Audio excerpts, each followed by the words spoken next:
G'day and welcome to Dog Talk. I'm Dean Camilleri. And I'm Laura McKillop. We'd like to start by thanking Enduro, high energy food for working dogs with real kangaroo meat, for their support in bringing you our fortnightly Q&A.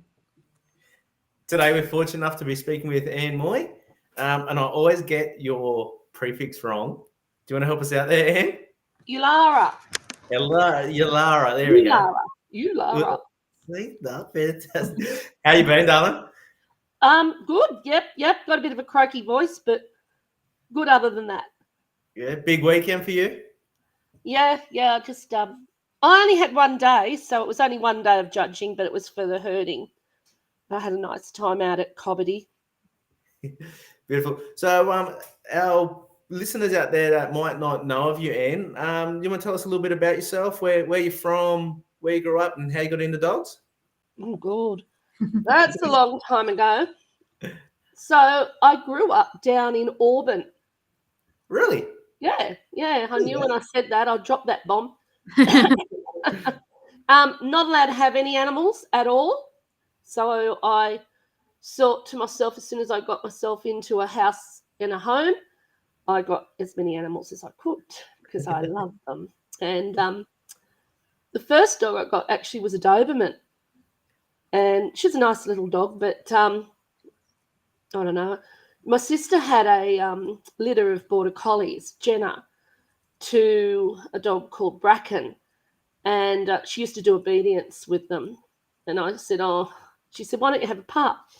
And I said, nah. But then I said, look, I'll have one if there's a chocolate boy in the litter. So there was one chocolate boy in the litter. It was meant to be. Yeah, and hooked from there. Sorry? Hooked from there. Yeah, absolutely. And on the breed. I'm a breedist. I love my Border Collies. And I just, went into obedience, dabbled in show. And actually, I've got some beardies along the way. Had a couple of beardies and bred beardies. But you can't have beardies out here where I am because, it's just, I'd have to have short-coated beardies. So I'm not a groomer. Ooh, not a groom. So what else happens? And then I always wanted to do sheep. I knew actually Colin Webster. I used to go out to their place out at Peel, or on a big acreage right up to the back, about 33 acres. And the first time I saw Colin send his dog up the hill, and then I just saw all these sheep come running down, I just thought, that's what I want to do. So Clancy was pretty useless because he was a kennel club dog.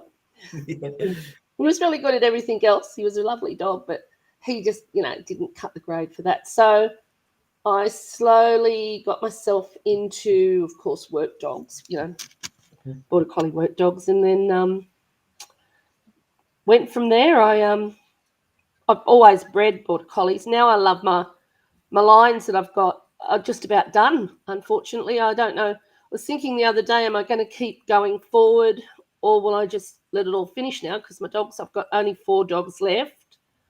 I don't know. Do you want me to tell you all about more dogs or? Yeah. Where's home at the moment? I'm up at Raglan, outside of Bathurst on 5 acres. Beautiful spot.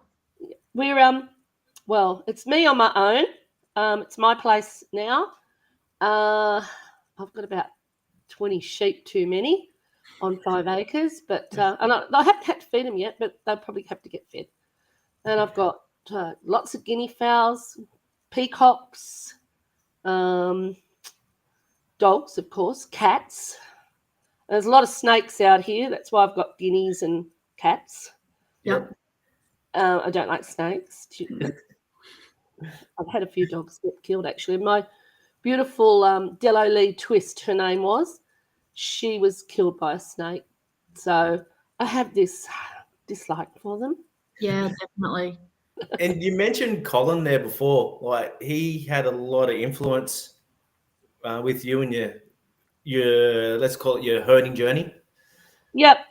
Luckily, he was there in my life to actually have learnt off, because he was a really good instructor. He was a good teacher.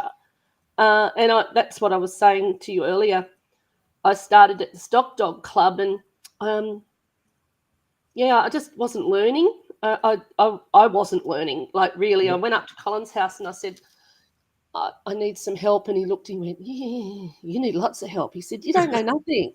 And I'm like, no, nothing at all. I totally agree, because you've got to think too, coming from the city, I'd not even, I wasn't even a horse lover that loved to ride horses. And I think even that gives you a little bit of an idea of how to work different animals, you know? Yep. And then, of course, when you've got dogs, sheep, and yourself, and two people not knowing anything, So I stopped with Colin and learnt off Colin. He took me on a big adventure. He'd hand me over his dogs to learn off. I got Twist from him. She had a little like collie nose that was always bleeding. She was a sable bitch. And I said, I'll take her home and I'll fix that nose. So I took her home and I never gave her back. She was mine forever. Actually, when I was still in Springwood at that time with my first husband, and Twisty moved in, and that very night, because we had possums and that we'd feed on the back veranda, next morning there was a little baby possum with one head and one leg left. She'd eaten it. So my husband at the time and I were like, she might have to go back. Anyhow, she never did it again. She learnt not to do it. So she had some lovely babies. Sorry? Yeah. No, that's all right. You keep going.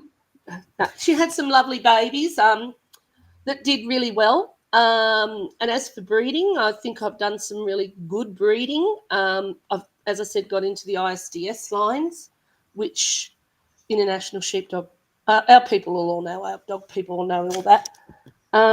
What else? So from there up to here at Raglan, of course, I love my pedigrees. I absolutely love my pedigrees. I'm the Sheepdog Workers Registrar, and they gave me a life membership just recently, and that was one of the proudest moments of my life. I could cry just saying it to you. How long have you done that for? The Sheepdog Workers Registries. Yeah. I don't know. A long time. Time goes so fast. It might be 20 years. And we'll quickly just touch on something, because a lot of people probably heard your name but never seen your face. This is a lady that puts all your pedigrees together on Facebook as well. Yeah. Whenever you guys hit up the Kelpie pedigree page or the collie stuff, and of course Sue, but Ian's a main driver behind it. So I remember when you come to me maybe 5-6 years ago and said, do you think this pedigree Kelpie page would work? And I went, yeah, and you were so hesitant. And it's ridiculous. Like, you would have done thousands of pedigrees now. Well, the Kelpie people love their pedigrees, as you guys would know. They are the Border Collie people are nothing on the Kelpie people. They just love pedigrees, and they love the history and the dogs that are behind them. You know, and I love it too. I love looking and saying, oh, look, here's this old dog. And I probably shouldn't say this because everyone will have a heart attack. I love how the Borders and the Kelpies at the very, very beginning in our history of pedigrees were the same dogs or of the same, you know, they had the same names. I mean, even McLeod's, they were Kelpies, and they're in the Border Collie books. So, yeah. And most people wouldn't see that because they're not dealing with both. Like, you get to look at both and be like, oh, that's the same dog there and there from the same year, everything. Like, I love going back to that part. I wasn't going to open this can, but we've opened it now. So let's go down this route. We'll come back. We'll come back to the other stuff. Like, what you just like lit up like a Christmas tree. What do you get from doing the pedigrees? Like, what is it where's your dopamine come from? Why do you love it so much? Well, firstly, I just got to say, Sue Chater from the Kelp, who I brought into the Kelpie pedigree, thank God I brought her in because she's just about holding the whole thing together now at the moment because I got in with a whole lot of people who love pedigrees. Sue Chater, Sarah Dodds, which people probably don't know, and getting to actually talk to these people that they love it too. And I think for me, my love is that it's like a jigsaw puzzle and you can actually just sit there, especially with BreedMate. I use BreedMate. Yeah. Don't know. That's good for Ron. Ron and Judy, you just got plugged. But, you know, I want to fill every gap to start with. I want to see what they go back to. I want to get back to that very first dog in their history of pedigrees. And I want to see what the dogs were. And it's interesting, the Kelpie people, they, I think, have more belief in the heritage and the background of a pedigree than what the border people seem to. I don't know why. Mhm. I don't know if it's right, but it's just something I've kind of looked at. But why I love it, I don't know. I think it's Do you because... think- sorry. Do you think, like, and I mean no disrespect to anyone, but like a lot of the Kelpie people are still on farm and they're using that like genetics a lot in their sheep production or cattle production. That genetics means so much. Where, and like I said, I mean no disrespect, but collies have kind of gone more down, no disrespect, but more down the trialing path a little bit of late. So they're all looking for the dog at the moment rather than a line or a family behind. Yeah. Well, yes. If you went, I was only thinking of this with talking before about doing this interview. I thought we'd get onto this subject. Not all border collie people go onto it. You know, there are a lot that love their pedigrees. Yeah, absolutely. You know, John Roston. I don't know if you guys Yep. know John. He is a legend of pedigrees, as far as I'm concerned. You know, like he knows them, and he just about lived them. Who else would there be? I mean, there's heaps. I mean, Nick Hudson, he knows his pedigrees. You know, and I think they believe in their pedigrees too. Damien Wilson, you guys probably don't know Damien, but he is an amazing guy. Oh, I'm stuck. I just stuck. I'm looking at myself on the picture. Well, good, you're back. I'm back live. So there are border collie people that do love the heritage and the background, of course. Jenny Nolan, she's over in Western Australia, loves them. But That's probably a bigger concentrate in the Kelpie. yeah, I don't know, and I don't know why. I honestly don't know why. Can I add something to that? Do you think because line breeding isn't as tight within the border collies opposed to the Kelpies, that's why they love that heritage so much, is because they're so tight within their genetic pool? That could be some of the reason. Because like I look at it having both, a lot of my collies, like they're line bred, but not to the extent of the Kelpies that I've had. Yeah, and the Kelpie people really do tightly breed their pedigrees, whereas the border people don't seem to. Although Winston Cap, you have to have that behind your dog in a border collie. You know, it's like, or else it wasn't a working dog. But yeah, it might be. I think, Laura, you're probably on the money there. Did like obviously like your background was all collie, and you showed us, you zoomed your camera around before, and you got a collie house there. So your knowledge to Kelpies prior was, let's say, not as what it is now. I bet you could list off the top of your head half a dozen prolific Kelpie sires now, based on just what you've. Yeah. They love them. They love them. You know, I mean, well, you can't, like Capri Watch, you know, like what is it, Capri Watch? You just got my brain going now. Yep, you're spot on. Yeah. He, of course, was like top dog. I mean, even now, like there's some really, I tell you what I do love about the Kelpie people is they have really good names. But mind you, isn't it just something that everybody does in both border and Kelpie world, is they all have Craig the first, Craig the second, Craig the third. It's like, for God's sake, name it something else instead of bloody 1, 2, 3, 4, 5, 6, 7, 8, 9, 10.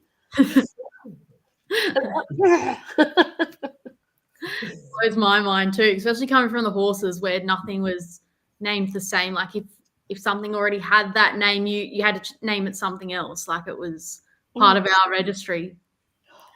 Yeah.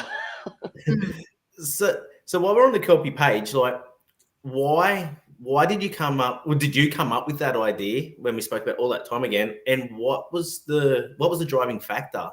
Okay, so Creating, like, being that I'm the registrar, contaminating, so to speak, right? Yep. Being that I'm the registrar of the sheepdog workers, I had an extensive border collie database.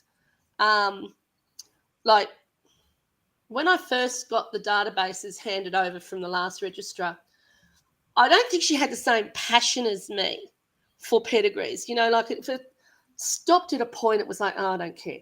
I have to go 8 generations, 9 generations, 12 generations back. So with the Kelpies, I didn't have a lot of information. And so I thought, well, I need to source that out. Working Kelpie, Working Kelpie Association, WKC, you could get a lot off their site, but it was still not enough because, they'd stop at certain points or they'd unregister a dog and it'd all get lost. And I believe in a pedigree. I don't care whether the dog has been barred off the registrations or whatever. I want that pedigree of that dog. I want its history. And so I just thought the Borders already had a Border Collie page. And I thought, well, the Kelpie people, as much as they've got WKC, which is fantastic, and I mean, Barbara Cooper at the time was like legend material, can't give them higher praise. But it was I just wasn't getting enough. So I thought, let's have a sharing page. And I really do believe I volunteer for a lot and I believe in giving back to the dog world. And starting these pages, I thought was giving back. Absolutely. And the Kelpie people, my God, we've got thousands on there. And they really do love the sharing of a pedigree. I remember you messaged me when there was 1,000 likes on that page of followers. Just while we're talking. Well, I know a lot of people have actually sold dogs from someone seeing the pedigree saying, I want one of them, or I want one. Like it's pretty cool in that sense that people have that opportunity to see what other people are doing as well. And as it stands today, there's over 3,000 people that follow that page from when you initially said, do you think anyone would be interested? You and Sue and your helpers, you've grown that page phenomenal, and you've provided so much info and filled those gaps that you spoke about before. Especially for people that like particular traits, and I myself and a few of my mates, we were leaning on you ages ago before this started, and now it's so interesting. People can look at traits and follow lines, and it might save them. It could save them 10 years of just finding a dog that suits them based on what's behind it, right? I can't thank you enough, you, Sue, the rest of your team, of what you've done and are doing for everyone out there that's got an interest in working dogs, Kelpie, Collie. I don't give a shit, but I can't thank you enough for what you've done. Thank you. Definitely. Well, it's my pleasure because I actually love it. It is something that's just I love it, my eyes light up. It's like, So we got into this because we spoke about the registrar for New South Wales Sheepdog Workers, which is, anyone that doesn't know that's the Three Sheep Association for New South Wales. Tell us, what's the job of the registrar and why is it important? And obviously you've done it forever. I haven't done it forever. I've done it for a while. Why is it important? Well, we register the dogs. When I read the first lot of our rule books and all that, people came along, and it was just to show how good their dog was. And then it started off that. I think there's probably a bigger future to our registry. I mean, there's an Australian Border Collie, a working Border Collie registry. Yeah. That is quite important. I mean, it's not as big as working Kelpie people, but it is getting bigger because it's actually recognised now with the ISDS, which I think is Oh, yeah. fantastic. It is, yeah. Yeah. For us, our registry is really just so that people can trial, but it's becoming bigger and bigger. That it is holding the history. I think actually now, and that's not big nerding me, that we are getting a lot more people wanting to come with New South Wales because I do make sure they've got as much history behind as they possibly can. The other states now are really coming on board though. We've got Queensland and New South Wales have put our databases together and they're now online, which is fantastic. That was all from the new registrar up in Queensland. He's really, really good. He's another, I think, lover of pedigrees. So I hope we might see the other states come on board as well. They've got it that it's private only for members only, which to me is a little bit of a shame because I am one of those sharing people that want to have everybody be able to access it. But at the end of the day, I'm sure people can access it eventually somehow if they ask their friends who are in the association or want to join the association, I guess, to look at the records. But we've got Border Collie pedigrees and we've got Border Collie, we've got working Kelpies, or it's just Kelpie pedigrees, isn't it? So Yeah. you can have any Kelpie at all. I don't care. A Kelpie's a Kelpie and a Border Collie's a Border Collie. But you can look at pedigree and see what you're looking at and know that it's a working dog or a show dog or a dog that's bred for, if it's Border Collies, just colour, once you're looking at a pedigree. So have I said enough about New South Wales? And I think that's important to highlight as well. Like, we're not saying that if a dog's not registered, it's shit by any means. That's not what we're saying, right? But what we're putting down is the beauty about having a dog that is registered is that you've got the history behind that. It just makes everything efficient if you find a line you like, where you can, like you said, you're not wasting years of your life trying to find something else. Like you can go, okay, cool. Like even if there's people out there with crossbred dogs, if you're keeping a record of your dogs and the family of dogs, it's just so more efficient in the scheme of things, moving into the future. I just tried to encourage somebody the other day, exactly what you said there, Dan. Oh, it was a guy that we just bought ducks off. And he was telling me how his dogs are working and, showing me videos of it working cattle. And I said, what's the lines of it? And he said, I don't know. It's just a good working dog. And yeah, absolutely. I hear that. But I said, well, why, if you really want to, I don't mind starting you off and having, Lass and Dodge and giving you a start to have your record in the future so you can look back. And important for lots of reasons is the genetic diseases that dogs have. I mean, mind you, now we've got tests. We can test the animals before we start breeding. So, you don't need to have necessarily the information of the line behind you. But I just feel it's like I love my own history of my family. Have you guys got history of your family? I know more about my dogs than my own.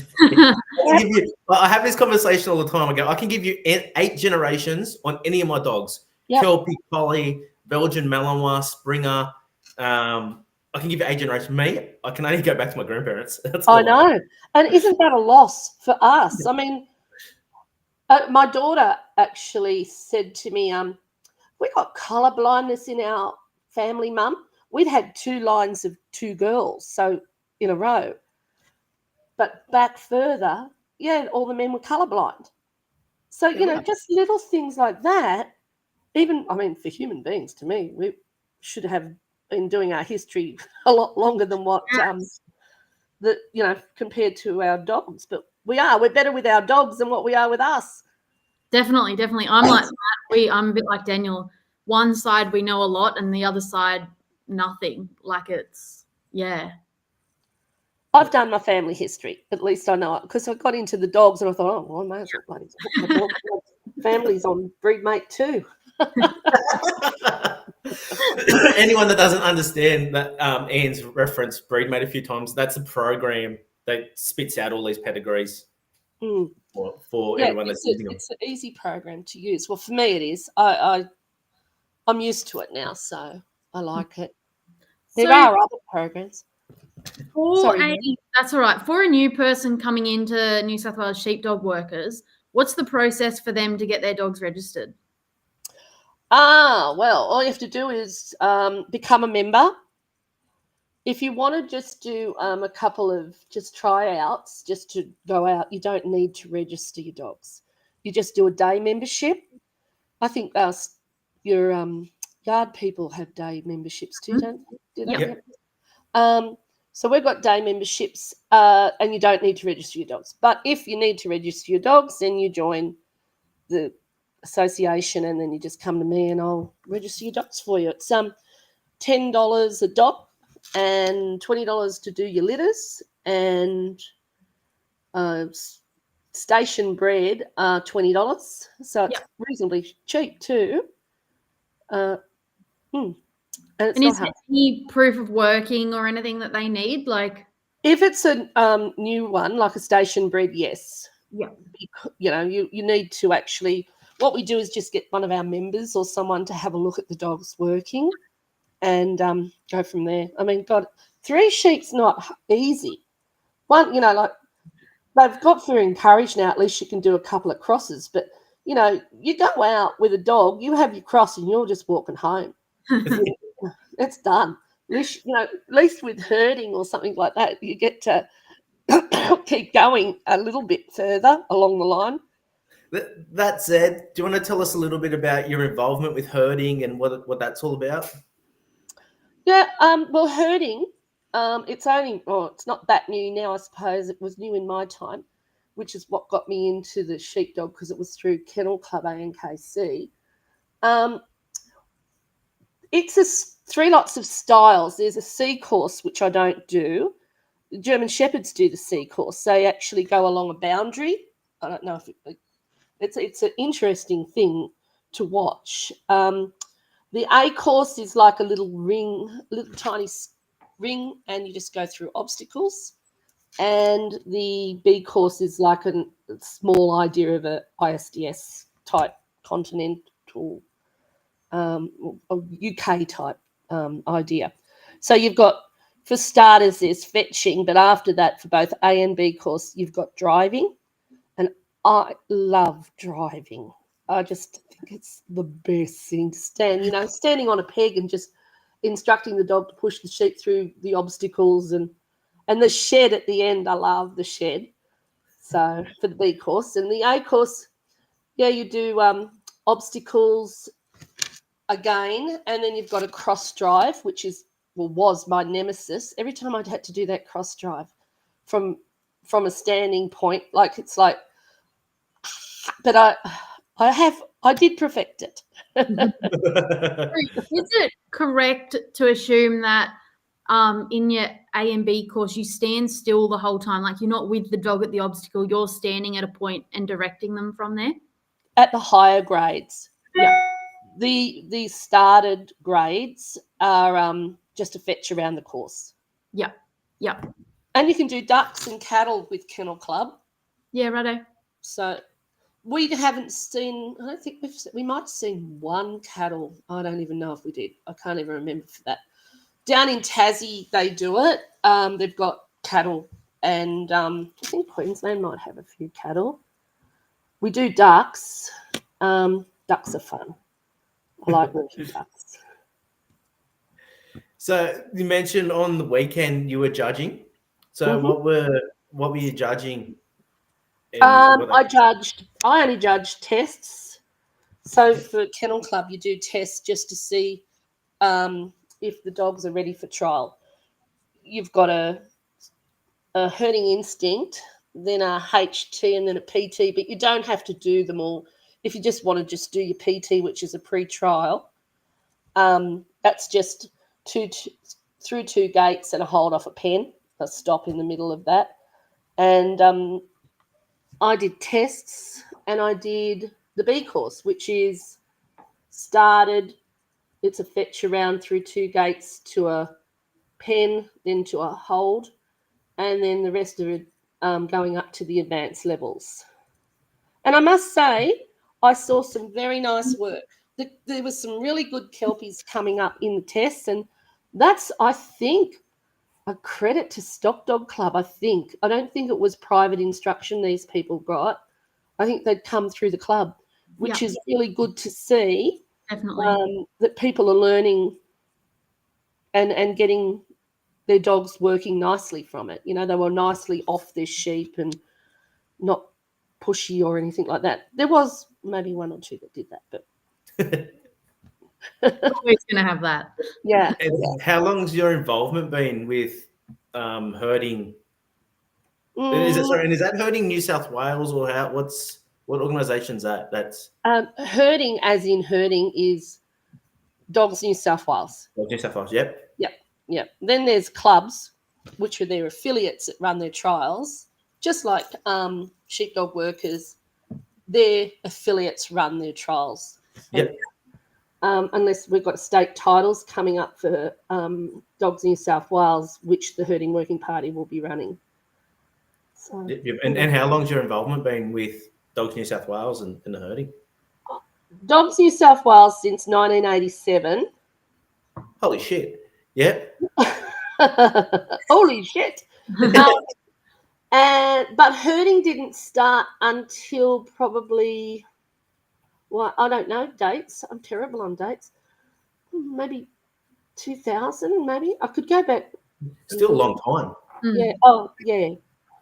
Yeah. Stock Dog Club actually, well, it was, I think it was, they had a different name at that time. They started on Dogs New South Wales grounds and established the sheep on the grounds. It wasn't herding at that time. That was the old Darcy Martin and Bev Kavanagh times, you know. I don't know. Do you remember Darcy Martin? I've heard the name, but Yeah, he was a wag. And Bev, I think, is still alive. Barb Stitt used to be down there. I think she's dead now. So we're all falling off our bloody perches, us old people.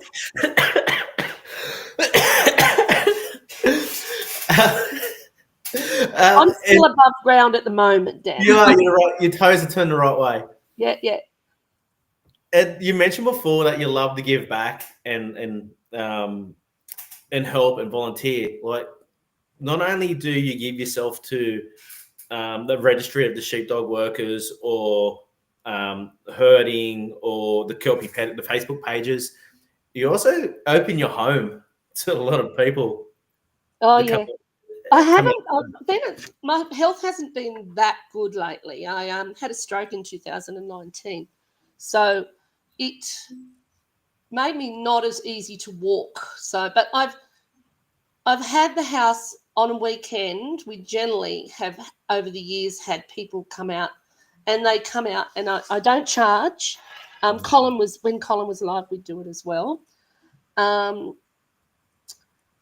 teach. It's for anybody, not just kennel club people or sheepdog worker people.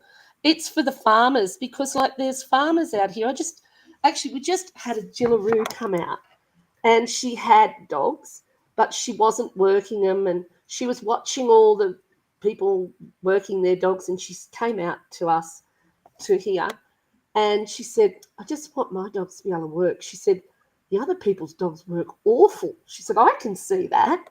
Anyhow, so what I do out here is I have peers that teach. We all sit there and we will talk and help each other. John Abbott comes out. You know Johnny? Do you know John? Not personally, no. Oh, yeah. He's come out and helped. Amanda, I can't say her last name, Scribisher. Yep. You know. yeah. She comes out. I've had Jamie and Peter Bowers come out.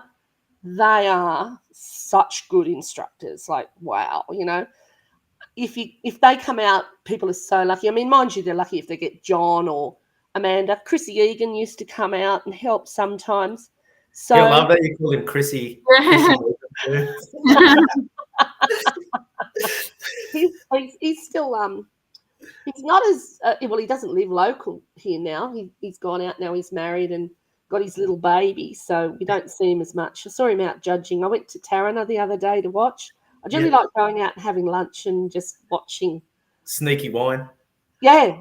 We get a designated driver. They can drive home.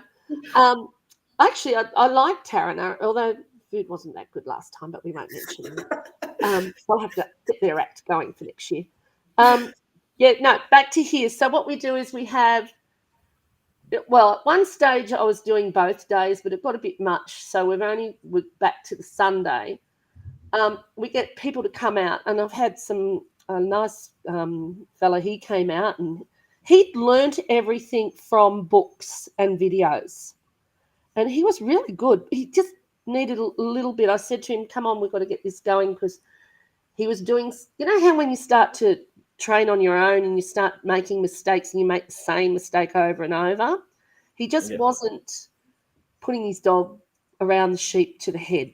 He wasn't, he just was kind of letting him half go out. So I fixed that, and he helps now too. And he's an excellent little trainer, like he really is a good trainer. And I love to have it because we can all give our own opinions and the people learn from that. But back to this little Jillaroo that I had coming out. The little dog she got going with us, she said, I'm working him now. She said, and he's working beautifully. And she said, I've got a pup and I want to come out. Well, we haven't had one for a while because it's been a bit cold, or as I said, I've not been that well. And last Sunday I judged. So, but I must get it back going, because I did have John say, when are we going back? And I said, oh, we will. And what we do is everybody brings food, and we train all morning, eat lunch, start drinking, and then sometimes go back training, but if not, sounds like a great weekend. It is fun, I must say. And we generally have a fire going for winter. We've got too much wind up here today to go out anywhere, I think. It's horrid. But nice near the fire. It's just started raining here again. Where are you, Laura? I'm in Grosse Vale, so Kurrajong. Oh, yeah. They've had a lot of water out towards the coast too. Yeah. We're pretty dry here. I think it's going to get a bit worse up north. Yeah. From looking at some maps today or earlier this morning. So what, rain, Dad? Yeah. Gonna get a fair bit. They're talking about some flash flooding and stuff worse than 2021. So hopefully anyone that's listening back to this, you're all safe and there's not too much damage done if you do encounter some flood water. Oh, we're pretty good here. We just need rain. But then when we get rain, we complain. Is there any advice to someone wanting to come into the industry and start working dogs? Probably go and get the right instruction from someone that looks. It's hard because you don't know who is a good instructor or not. You'll learn pretty quick when your dogs don't learn and you're not learning. But mind you, as you say that, it took me a long while to learn. I mean, I remember one time Colin would lend me, as I said, the dogs, and I had this bloody dog, Herb. He handed him over, and this dog, if he got into running circles on a trial ground, you couldn't stop the bastard. The thing would just keep going round and round. So, that's why Colin had handed him over, because he was kind of trying to teach me not to let the dog run while it's working. Stop it.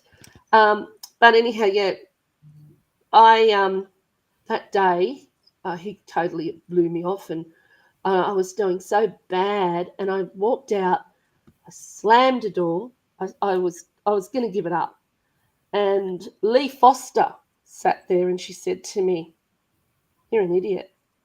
I said, "What?" She said, "And you've been doing it for 5 minutes?"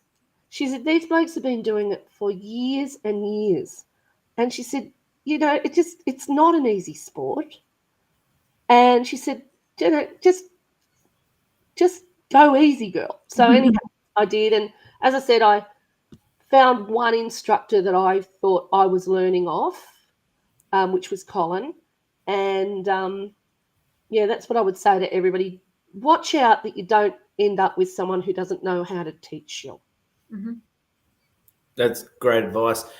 And for someone that's seen such a range of dogs, from the show ring to working dogs in through trialing, someone that wanted to get themselves maybe their first dog, or maybe they're not happy with the dogs they've got now and they need a change, like what advice would you give to those people? Well, see, this is the thing too. Each dog is a individual dog too. Each type. I guess you guys would know there's some hard dogs, and they actually fall into a category of yes, you can work that dog, or no. I mean, Cap here that I've got, he's a shoveler, and I love him. Like, he gets the job done. That's what it's all about, as far as I'm concerned. Here at the moment, he's not a trial dog. You know, you want him to go. I can send him out the back paddock. I can send him out right around the back. He doesn't even have to see sheep. Just go and find him, mate.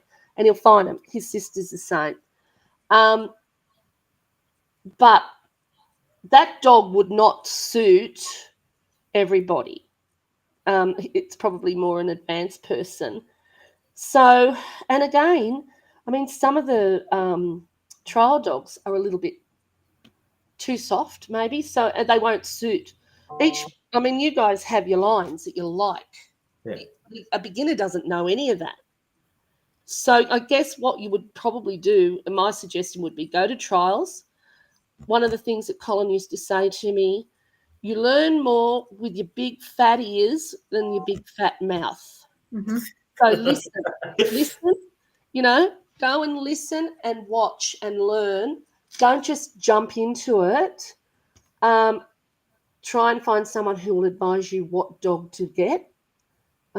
Puppies, it'd be good to buy a more advanced dog, I think, if someone wanted to really start, so that you can actually get you've got a dog that knows what it's doing to start with.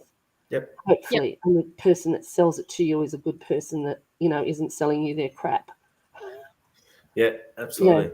I mean, why do people sell a dog? Well, years ago, and it's still now today, I was only talking, thank God it's still there.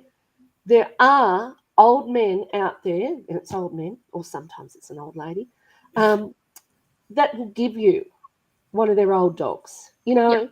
And I believe that's such a help and a great start. And somebody just gave one away. He says, oh, I've got a couple here, you know, pick one. Yeah, that's a nice start, I think, for a person. But that's my heart, you know, like it's like the giving rather than taking part. And I haven't got any dogs to give anyone because I've only got 4 and they're all sport and fat now.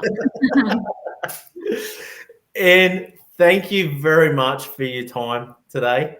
You're a wealth of knowledge. I think we're thanking you on behalf of thousands of people for your contribution, not just to the New South Wales sheepdog workers, but also everyone that has a pedigree or is chasing a pedigree or just wants to know a little bit of history about their dogs. So thanks heaps. Really appreciate it. My pleasure. Thank you for asking me on. No, thank you for coming on. Not a drama. And have a great day. And to everyone that's listening to this, please remember we learn every day. And the day we stop learning from each other will be a sad day. Thank you. Thanks.